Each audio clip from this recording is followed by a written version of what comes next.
นอข่าวโดยสำนักข่าว INN 15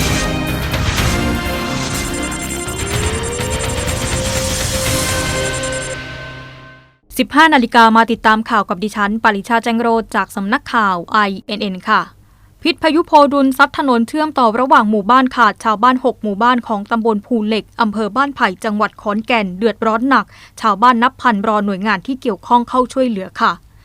อิทธิพลจากพายุโพดุลทำให้เกิดฝนตกลงมาอย่างหนักต่อเนื่องส่งผลให้ขณะนี้พื้นที่อำเภอบ้านไผ่จังหวัดขอนแก่นเกิดน้ำท่วมขังและมีท่าทีที่จะขยายตัวเป็นวงกว้างเพิ่มมากขึ้นโดยเฉพาะที่ตำบลภูเหล็กอำเภอบ้านไผ่จังหวัดขอนแก่นพบว่าถนนเส้นทางเชื่อมต่อระหว่างหมู่บ้านหนองยาปล้องบ้านภูเหล็กถูกกระแสน้ำกัดเซาะจนขาดอีกทั้งบริเวณช่วงคอสะพานถูกน้ำกัดเซาะพังทลายลงเช่นกันโดยในขณะนี้ชาวบ้านต่างมายืนรอด้วยความหวังจากทางหน่วยงานที่เกี่ยวข้องได้เข้ามาช่วยเหลือซึ่งทางผู้นำชุมชนได้รายงานไปยังทางจังหวัดให้ทราบแล้ว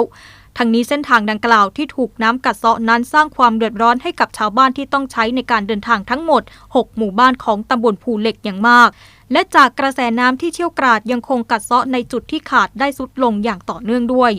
นายดุสิตสายจันทร์อายุ61ปี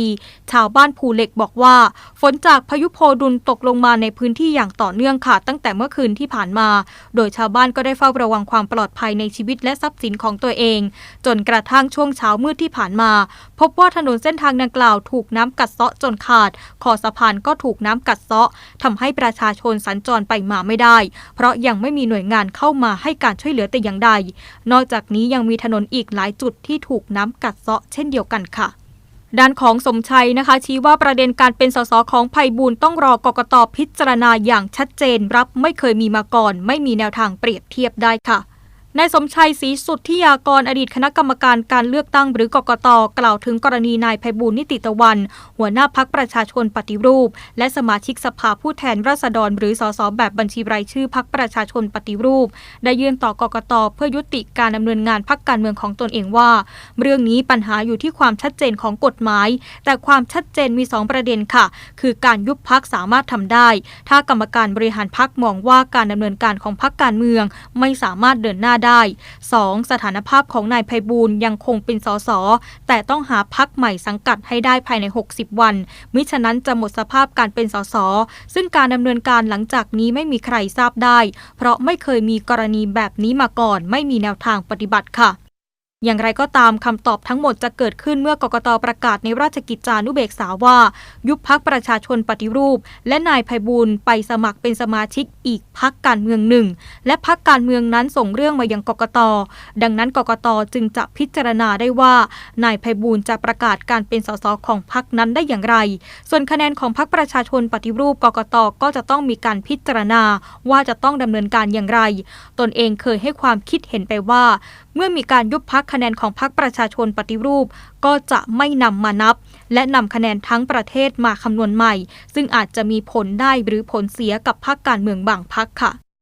ต่อกันที่ศูนย์วิจัยกสิกรไทยนะคะเล็งหั่น GDP ปี62ต่ำกว่า3%สอดคล้องกับมุมมองแบงก์ชาติหลังส่งออกแย่ทั้งปีอาจติดลบค่ะนายชาวเก่งชนกรรมการผู้จัดการบริษัทศูนย์วิจัยกสิกรไทยจำกัดเปิดเผยกับสำนักข่าว INN ว่าทางศูนย์วิจัยกสิกรไทยจะปรับลดประมาณการตัวเลขเศรษฐกิจปี2562ในช่วงต้นเดือนตุลาคมจากเดิมที่คาดว่าจะขยายตัวอยู่ที่3.1%ซึ่งการปรับลดประมาณการในครั้งนี้สอดคล้องกับมุมมองของธนาคารแห่งประเทศไทยหรือธปท.ที่มองว่าตัวเลข GDP ของไทยในปีนี้มีโอกาสที่จะขยายตัวต่ำกว่า3%ค่ะซึ่งเป็นผลมาจากสถานการณ์การส่งออกที่แย่กว่าที่คาดและมีโอกาสที่จะติดลบในปีนี้แม้ว่าตัวเลขส่งออกในเดือนกรกฎาคมจะพลิกกลับมาเป็นบวกก็ตามตัวเลขของเราเนี่ยจะออกประมาณต้นเดือนตุลาครับก็เราคงปรับประมาณการลงจากปัจจุบันเราใช้ที่ 3.1 นะครับก็คงลงมาต่ำกว่า3นิดหน่อยครับออกเนี่ยแย่กว่าที่คาดนะครับแม้ว่าตัวเลขกรกฎาคมจะดีขึ้นแต่ดูแล้วทั้งปีเนี่ยอาจจะยังติดลบอยู่นอกจากนี้นายชาวยังได้กล่าวถึงสงครามการค้าสหรัฐกับจีนด้วยว่าแม้ทั้งสองฝ่ายจะมีการเจรจากันแต่ความคืบหน้าในประเด็นนี้ยังมีน้อยมากอย่างไรก็ตามก็จะต้องติดตามสถานการณ์อย่างใกล้ชิดต่อไปค่ะจบการเสนอข่าว 15:06 นาทีค่ะ